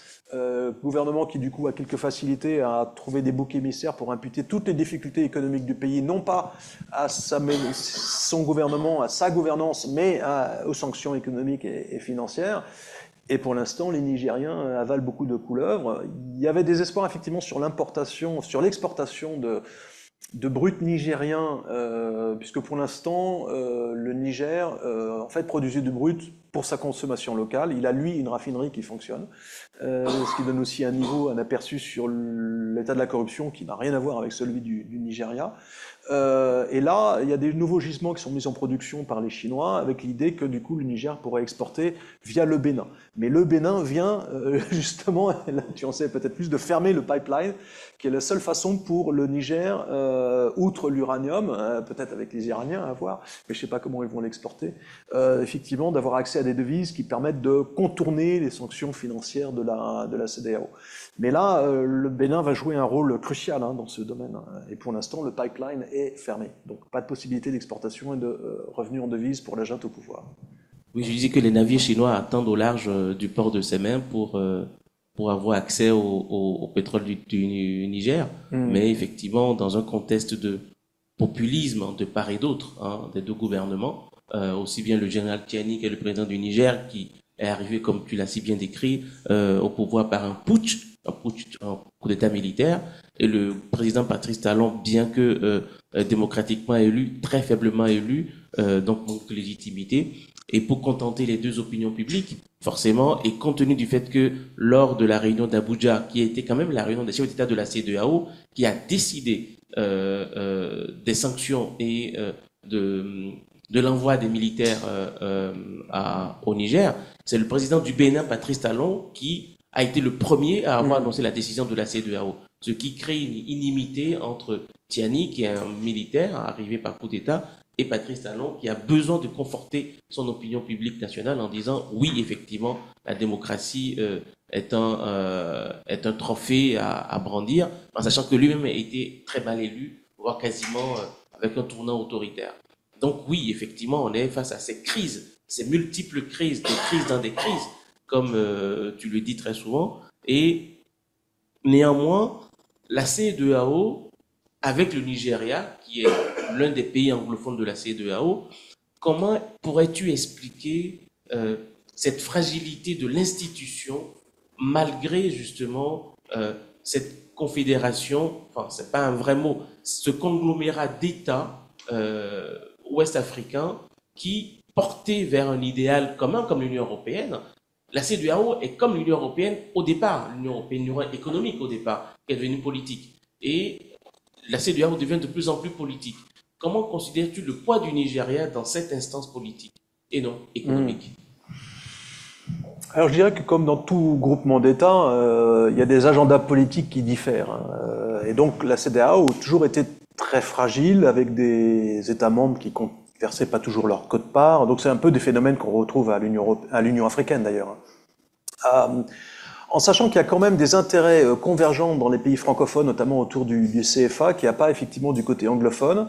Donc les grands pays anglophones de la zone, c'est surtout le Ghana et le Nigeria, qui n'ont pas forcément non plus des agendas convergents. Donc il y a un peu le Nigeria et les autres en fait. Le Nigeria qui a une réelle puissance et qui a des ambitions messianiques en fait sur le continent, une ambition à jouer un rôle de gendarme régional. Donc je parlais du Libéria, mais ils ont aussi des velléités interférées dans les coups d'État en Guinée-Bissau il y a quelques années, ou bien au Tchad au moment des guerres civiles du début des années 80. Ils étaient très actifs sur le plan diplomatique. Donc tout ça n'est pas complètement nouveau, mais généralement, moi c'est comme ça que je le ressens, il y a quand même une méfiance forte de la part des pays francophones sur le géant nigérian, qui est un espèce de géant incontrôlable, qui en plus de ça exporte ses nuisances. C'est-à-dire que les réseaux de criminalité dans la région sont très souvent, qu'il s'agisse de la drogue, de la traite, sont très souvent contrôlés par les Nigérians. Donc il y a aussi un regard assez négatif sur ce que un chef du département d'État américain, mais j'ai oublié son nom, donc je ne vais pas le citer, appelait une nation d'escrocs. Voilà. Il y a cette réputation du Nigeria comme étant un foyer de grande criminalité dans la zone. Donc il y a aussi une méfiance relativement à la toxicité du Nigeria et de ses commerçants et de ses diasporas. Dans tous les mouvements contestataires violents, est-ce qu'il y en a qui aurait un programme intéressant de rechange? Non, c'est une question très... On les élimine beaucoup trop facilement. Est-ce qu'il y a un espoir là-dedans? Il n'y en a aucun qui a une ambition nationale. Donc c'est des mouvements qu'on peut à certains égards qualifier tous de séparatistes. C'est-à-dire que bon, les grands mouvements... donc il y a Boko Haram qui veut monter une espèce de califat dans le nord-est du Nigeria, peut-être même l'ensemble du nord Nigeria, mais pas, ça touche pas le sud. Il y a le Masob qui veut restaurer l'indépendance du Biafra dans l'interland Igbo, dans le sud-est du pays. Vous avez les groupes actifs dans la zone pétrolifère du delta du Niger, mais qui veulent affirmer leur indépendance pour mettre la main sur la rente pétrolière. Et puis vous aviez cette milice Yoruba, l'Oduduwa People's Congress, qui existe encore d'ailleurs aujourd'hui, mais qui a, disons, qui est moins virulente dans ces manifestations contre l'État fédéral nigérian. Et à chaque fois, chacun a des agendas qui sont très largement régionaux. Donc il n'y en a pas un qui a un programme de substitution au niveau national. Donc ça pose aussi une vraie question, d'où viendra la relève? Parce que les partis politiques, on n'a pas eu le temps tellement d'en parler, mais sont souvent un peu des coalitions d'intérêts régionaux. Et c'est pas des partis politiques de militants avec un programme idéologique. Donc c'est un peu des coquilles vides qui se font et se défont en fonction des intérêts du moment. Et qui vont se vider d'une partie de leurs élus au moment des élections présidentielles, qui jugent plus utile de rallier l'opposition, ou parce qu'ils n'ont pas été choisis dans les primaires, vont du coup faire défection. Et donc là, on a des effets assez néfastes et assez fous, hein, où en fait, vous pouvez avoir sur un mandat de 4 ans un candidat qui se présente pour le PDP et qui n'est pas élu, et donc il se représente pour l'APC, l'opposition, 4 ans après, et ça virevolte ainsi indéfiniment. Donc on ne voit pas se constituer même une culture politique d'opposition dans ces grands partis, ces grandes coalitions qui sont d'abord des coalitions d'intérêts régionaux. En sachant qu'on ne peut pas gouverner seul au Nigeria. Hein. Ce qui explique aussi que le Nigeria, contrairement aux pays francophones du Sahel, qui sont beaucoup moins peuplés, n'a jamais connu de président à vie ou de dictature de parti unique. Hein. Ça, c'est aussi assez notoire, précisément parce que la loi du nombre l'emporte. C'est-à-dire que on peut être dictateur au Bénin ou au Togo quand il faut gérer 4 millions ou plus, un peu plus. 13, combien? 13 maintenant au Bénin, mais autrefois, du temps de la guerre froide, c'était beaucoup moins. Et effectivement, là, on peut mettre en place un État totalitaire pour contrôler une dizaine de millions d'habitants. 200 millions à l'échelle du Nigeria, c'est un challenge qu'aucun dictateur militaire n'a jamais réussi à satisfaire. Quel est le poids de la Grande-Bretagne? Est-ce qu'elle a jamais eu un poids? Est-ce qu'il y a eu à un moment ou à un autre quelque chose qui correspondrait à la France-Afrique côté britannique? Ouais. Ou est-ce que, en gros, la Grande-Bretagne s'en fout un peu? Alors, elle s'en fout pas parce qu'il y a des communautés nigérianes très très conséquentes à Londres. Donc et il y a 30 000 Britanniques qui vivent encore au Nigeria. Les sous-traitants du pétrole, il y a... Donc ils sont... Disons que contrairement à la France, en revanche, ils ont joué un rôle marquant au moment de l'indépendance. Ils ont légué un système parlementaire, mais qui a été défait par le premier coup d'État militaire en janvier 1966. Le traité de coopération militaire a été annulé par le Nigeria dès 63, si ma mémoire est exacte, voire même 62, j'ai plus la date en tête. Et en réalité, contrairement à la France, les Britanniques n'ont pas une présence militaire permanente. Il y a des accords de coopération militaire, mais qui vont et qui viennent. Il n'y a pas un engagement politique très actif, même si depuis le Brexit, mais ça se joue plutôt dans la dimension économique, il y a des velléités, effectivement, à ce que le Nigeria redevienne un partenaire important de la Grande-Bretagne pour compenser en fait la perte du marché européen. Et ça, on le voit très bien, y compris dans les étudiants étrangers. Là, il y a des indicateurs assez forts, par exemple, sur les étudiants étrangers qui payent dans les universités britanniques, et où là, la proportion de Nigeria augmente, puisque celle des Européens diminue. Donc on voit que là, il y a des velléités à compenser le Brexit, avec des tournées diplomatiques et politiques de Theresa May et d'autres, pas seulement au Nigeria d'ailleurs, ça peut être aussi en Afrique australe, du fait du Brexit. Mais pas cette France-Afrique où finalement la Grande-Bretagne serait même en capacité d'interférer dans le choix du prochain président au Nigeria. Ça n'existe pas et ça n'a jamais existé. Je pense que même les Américains, personne n'est capable en fait, face à un tel mastodonte, personne n'a les leviers d'influence pour dire aux Nigérians dans quelle direction ils devraient aller. Donc on peut soutenir du temps de la dictature Abacha, des ONG pro-démocratie, etc. Est-ce que c'est vraiment ça qui fait tourner le jeu? Selon toute vraisemblance, le général Abacha a été tué par ses collègues en uniforme, qui avaient peur de lui. Et c'est pas les ONG pro-démocratie financées par Open Society ou je ne sais quelle fondation américaine qui ont permis le changement de régime vers la 4e République. Donc, voilà, des leviers d'influence qui sont faits pour la Grande-Bretagne, mais également pour la France, également pour les États-Unis. Même si les États-Unis restent un modèle pour la fédération nigériane. C'est-à-dire que le modèle, la constitution de 99 qui met en place la 4e République, regarde beaucoup du côté du régime présidentialiste américain. Et c'est vrai que pour la diaspora nigériane, qui est très importante, pas seulement en Grande-Bretagne, mais aux États-Unis, c'est vrai qu'eux jouent aussi un rôle très qui s'apprécie dans les remises de fonds, qui constituent, alors là on a des chiffres de la Banque mondiale très impressionnants, c'est-à-dire que les remises de fonds des migrants nigérians ont atteint une proportion qui n'est plus du tout négligeable, puisque de toute façon l'aide internationale, elle, a toujours joué un rôle négligeable dans les revenus en devises du Nigeria, et maintenant constitue un apport extrêmement important, et ça, il y a aussi un levier d'influence qui se joue du côté des diasporas, mais qui, à mon avis, ne peut pas du tout s'assimiler à une diaspora juive ou arménienne dans la construction de l'État, parce que les diasporas nigérianes, et je mets le pluriel exprès, se reconstituent autour d'enjeux régionaux. Vous avez une diaspora Igbo qui va défendre les intérêts du Biafra. Vous avez une diaspora Yoruba qui va s'occuper du sud-ouest. Les Hausa Peul du Nord, eux, sont beaucoup moins actifs d'ailleurs en termes de diaspora. Mais voilà, il n'y a pas cette capacité à dégager une vision nationale. Il y a quelques tentatives, mais qui sont numériquement peu importantes en diaspora. Je voulais juste vous poser une question par rapport aux autres ressources. Il y a le pétrole, certes, mais il y a quand même tout un énorme pays, une grande population, tout le monde n'est pas trafiquant, etc. Qu'est-ce qu'il y a On est d'accord. Est-ce qu'il y a des mines? Je ne sais pas du tout, c'est pour ça que...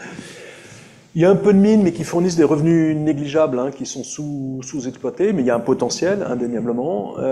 Après, il y a des gens qui vous disent que les plus grosses sources de revenus au Nigeria, celles qui rapportent le plus, c'est effectivement le pétrole, la politique et la religion.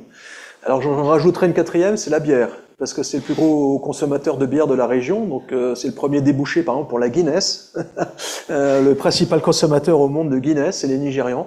Et puis les Nigérians sont tellement nombreux que finalement ça a aussi des effets induits. Voilà, c'est une population catholique qui se chiffre en dizaines de millions, des anglicans qui se chiffrent aussi en dizaines de millions, des soufis qui sont aussi très très conséquents, et donc il y a aussi d'autres choses qui se jouent au niveau des diplomaties religieuses. Alors, pour ce qui est des revenus tels qu'on peut les apprécier dans le produit intérieur brut, il y a effectivement une diversification du PIB, mais qui n'est pas due en fait tellement à l'émergence de... Alors, il y a eu un peu d'investissement dans l'IT, dans Hollywood, dont vous avez peut-être entendu parler, qui est l'industrie cinématographique nigériane, qui produit beaucoup de quantité, la qualité, là je vous laisserai le soin d'en décider, mais qui s'exporte effectivement très bien dans le reste de l'Afrique, donc là il y a des revenus aussi, c'est une industrie qui a souvent un beau ton de rendement parce que les séances de tournage sont peu onéreuses. Mais la diversification en fait des activités économiques, elle est essentiellement due en fait au recul de l'activité pétrolière, qui du coup donne plus d'importance aux activités agricoles, aux activités de services, parce que les revenus du pétrole, tendanciellement depuis 20 ans, se cassent la figure. Donc à partir du moment où les revenus sont moindres dans le PIB, ça donne plus de place. Et c'est pas tellement le fait que tout d'un coup le Nigeria aurait investi dans de nouvelles industries, dans automobile par exemple. Il y a une tentative, il y a un industriel Igbo qui a mis sur le marché une voiture nigériane par exemple, qui est produite dans le sud-est du pays. Bon, on en voit circuler quelques modèles à Lagos, mais on sent bien qu'avant que le Nigeria arrive à constituer une vraie base industrielle, il y a encore un très très long chemin. Donc pour l'instant, la diversification de l'économie, c'est essentiellement du fait de l'amenuisement de la part du pétrole. Il y a eu plein d'effets d'annonce de présidents comme Olusegun Obasanjo, qui était au pouvoir entre 1999 et 2007, qui se décrivait lui-même comme un gentleman farmer et qui voulait effectivement refaire vivre l'agriculture telle qu'elle existait à l'indépendance, avant la production pétrolière.